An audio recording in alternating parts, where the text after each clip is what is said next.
نحمدہ نصلی علی رسولہ الکریم اما بعد فاعوذ باللہ من الشیطان الرجیم بسم اللہ الرحمن الرحیم سورہ بقرہ آیت مبارکہ نمبر 75۔ بسم اللہ الرحمن الرحیم افتطمعون ان یؤمنوا لکم وقد کان فریق منہم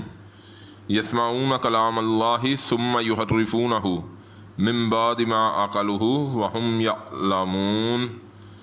آمنت باللہ وصدق اللہ العظیم۔ ترجمہ: پس کیا تمام رکھتے ہو تم یہ کہ ایمان لاویں واسطے تمہارے، اور تحقیق تھا ایک فرقہ ان میں سے سنتا کلام اللہ کا، پھر بدل ڈالتے تھے اس کو پیچھے اس سے کہ سمجھ لیا تھا اس کو، اور وہ جانتے تھے۔ ابھی آیت مبارکہ بہت اہم ہے، بہت اہم ہے۔ یہودیوں کا جو معاملہ انہیں سمجھنے کے لیے، اب مسلمان جو مدینے میں آئے مکے سے،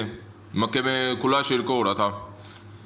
تو مدینے میں جب آئے یہودی تھے وہاں، تو ان کے ذہن میں، اور مسلمان آپ ذہن میں رکھے نا، ایک اسکیچ بنائیں کہ صاف دل، صاف ستھرے لوگ تو تما رکھتے، مطلب کہ ان کے دل میں ایک امید تھی کہ یہ یہودی جو ہیں اہل کتاب ہیں، وہ تو کھلا شرک کرنے والے ہیں، انہیں نہیں ہماری باتیں سمجھ لگیں، تو ان کے ذہن میں یہ امید ہوتی تھی کہ یہ لوگ تو سنیں گے، اور سنیں گے تو مانیں گے بھی، کیونکہ ان کے پاس بھی کتاب ہے، اہل کتاب ہے۔ تو اللہ تعالیٰ انہیں بتا رہے ہیں اس آیت کے ذریعے کہ مسلمانوں یہ تمہارے دل میں ہے کہ یہ ایمان لاویں،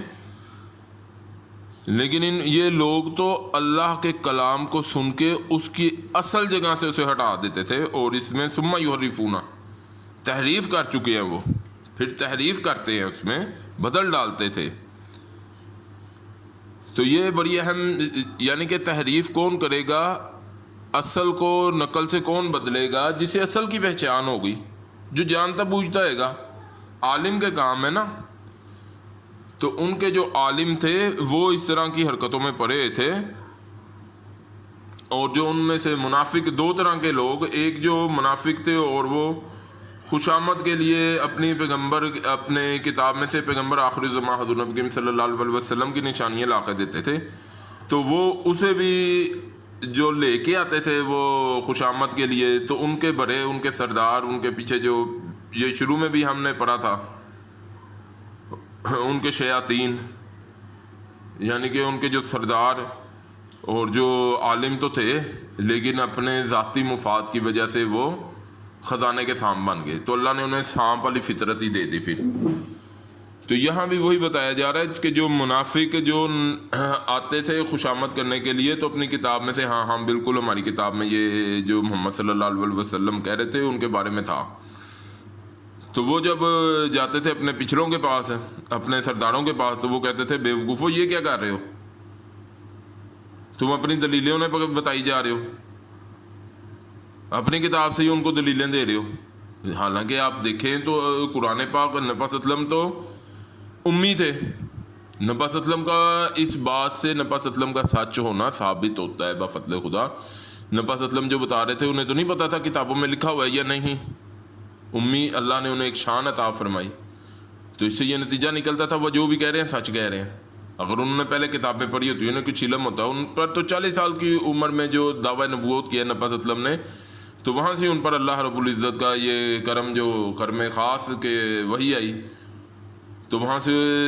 وہ امی تو ایک لفظ ہے، تو باقی آپ دیکھیں تو نبی صلی اللہ علیہ وسلم پڑھے لکھے تو نہیں تھے، لیکن جو انہوں نے پڑھایا آج بھی دنیا پڑھ رہی ہے،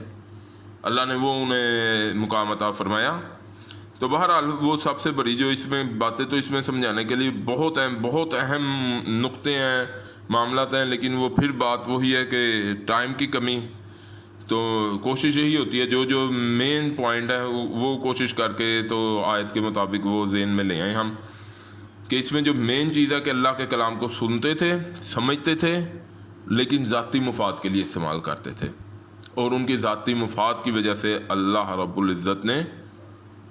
انہیں روندہ درگاہ الہی کر دیا۔ امت مسلمہ تو تھے لیکن وہ معزول ہوئے، اپنے انہی حرکتوں کی وجہ سے۔ تو دوسری طرف جو میں مین چیز جس کی طرف اشارہ کرتا ہوں بفضل خدا، کہ آج آپ دیکھیں تو علماء سو وہ یہی کام کر رہے ہیں، علم کو سمجھتے تو ہیں لیکن اپنے ذاتی مفادات کے لیے اس علم کو استعمال کرتے ہیں۔ تو وہ علم ان کے لیے دنیا میں تو کوئی کام کر جائے تو کر جائے، کیونکہ دنیا میں تو کافر اور شیطان کے لیے بھی رستے کھلے ہیں، اللہ نے اسے بھی مدد دینے کا وعدہ کیا ہے روز حشر تک۔ اور کافروں نے تو جو بھی انہوں نے دنیا میں، کافر کے لیے دنیا جنت ہے۔ تو جو علماء سو ہیں وہ دنیا میں اگر کوئی دیکھ کے یہ متاثر ہو جائے کہ یہ جھوٹ بول رہا ہے اور اس کا چل بھی رہا ہے معاملہ، تو دنیا میں اللہ تعالیٰ کافروں منافقوں کے لیے رستے کھول دیتے ہیں۔ اور اللہ تعالیٰ ہر مسلمان کو منافقت سے بچائیں، جو سب سے بڑی دعا ہے۔ صحابہ اکرام رضی اللہ عنہ جو ڈرتے تھے کہ ہم میں کہیں منافقت کا تو نہیں، کوئی کسی درجے میں بھی کوئی منافقت تو نہیں ہم میں شروع ہو گئی، تو اس چیز سے ڈرنا اللہ تعالیٰ کی رحمت سے چاہیے اور اپنی تصحیح کرتے رہنا چاہیے۔ ان آیات سے جو سب سے زیادہ مین آج کے وقت میں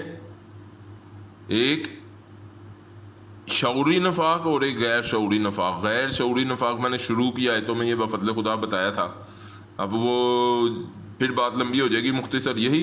کہ غیر شعوری نفاق آج بہت تیزی سے پھیل رہا ہے۔ بہرحال اللہ ہمیں آیات کی سمجھ